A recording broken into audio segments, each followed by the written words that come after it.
They told me boys don't cry or play with Barbies, so my whole life I've tried my hardest to be the man that they wanted me to be. Wingless, the bad end meets the good end arc. Have this back. Yeah. The floor across Kay was littered with broken picture frames and shards of glass. Kay sat on the beanbag, wings spread out and breathing heavily. Shoya took one look at the mess in the room and sighed. His feet took him to the broken frames and he picked up the pictures, all the while smiling to push down the tears ready to spill. You still have a chance. You can still fix this. I can fix this. Right. Shoya put down their pictures on the coffee table and sat down beside Kay's feet. He leaned his head on Kay's knees and felt him tense up from the action. I can still prove my innocence. Or my guilt. It's okay if you don't talk to me. Please, Kay. I just want you to give me one last chance. Trust me. Kay didn't move, just shook his wings and did a little flap. His breathing was erratic and heavy, and he certainly was holding back tears and throwing more things. Shoya took his answer as a yes and headed to their bedroom. The bed was beyond salvation, mattress ripped to shreds and metal frames bent in weird angles. Shoya's heart dropped. Kay was never the type to do this when angry. He was the type who would stay silent. This only proved how much hurt he was going through. Take what you need and push your thoughts back. Shoya went into their walk-in closet and took out his hidden laptop connected to his hidden camera, set up for the same reason Kay had said that one Saturday. Take what you need and push your thoughts back, please. He typed in the password and opened some files, sighing in relief when he found the files that could save or end his relationship and the world. Shoya's cursor dragged towards video file with the date December 29, 2022. To any God listening to me, please somehow explain why I woke up limping and sore after the night with Kageyama. Please don't make this end the world. Shoya closed his eyes and thought of every possible explanation, but he was met with a bitter truth. What could two guys do in the night, drunk, that makes the other limp the whole day after? One thing. They fucked. And they fucked hard. Stupid. Of course that's the answer. I just set myself up for the end of the world. Shoya went stiff, the hour cursor still hanging above the file, his thoughts spiraling downhill. It brought up memories of the girls he overheard talking about him in one university bathroom. That was the Fatids? Did you see the way he tripped over the table? Heard he was banned from entering the Fatid office because he poured water on every document. I wish I was the Fatids. Even a dumb bitch like me would do a better job than him.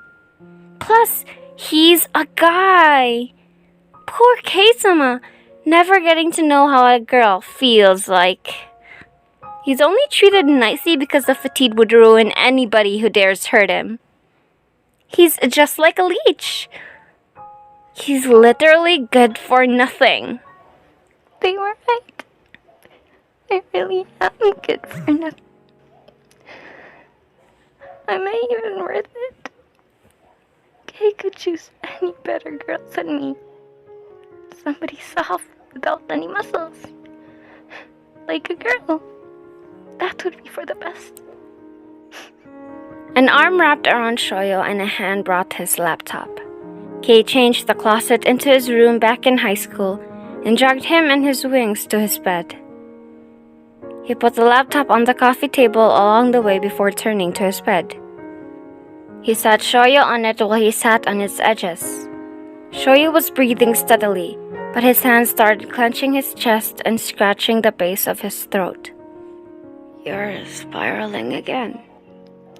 Sorry, it's just cake and have better girls than me. I'm good for nothing. Yeah, I can have them, huh? Yeah, so you can just leave. Shoyo burst out in tears as he drowned the word his heart refused him to say. Kei pushed Shoyo down the bed and laid beside him.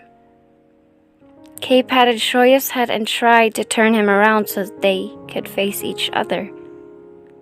But Shoyo refused to and instead curled into a ball as he spiraled more. Shoyo, I'm good for nothing. I'm good for nothing. I'm good for nothing. Shoyo. It should just Tsukishima should just go. I don't deserve you. Shoyo.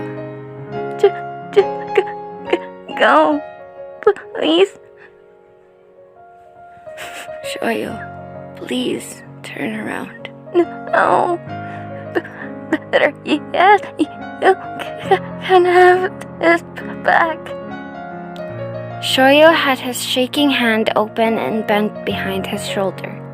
On it lied his wedding ring. I don't deserve you, Tsukishima. I'll just stay here and do what Moon did. Kei sighed and took the ring from Shoyo's shaking hand. Without another word, Kei got up and went out of the room. You didn't deserve him anyway. You can do what Moon did. It hurts. Shoyo cried brokenly, his eyes forced shut as tears spilled. His hands started clawing at his neck, trying to scratch out the lump forming in his throat. It hurts. It hurts. I'll never get to be with him anymore. I'll never hold his hand. I'll never have him come home to me again. Shoyo broke out crying, wailing into his hands that covered his mouth. He couldn't hold his voice back anymore and just cried his heart out. I'm sure Tsukishima's already back on Earth. He'll go home to another girl. He'll have kids with another girl. He'll smile at another girl with a smile only I could see. The smile I'll never see again. It hurts. Why did I have to do this? Why did I have to ruin everything? Why? Shoyo cried and cried and cried, his tears never ending. His brain was a traitor, playing all their memories into his head, fueling another round of tears. To be continued.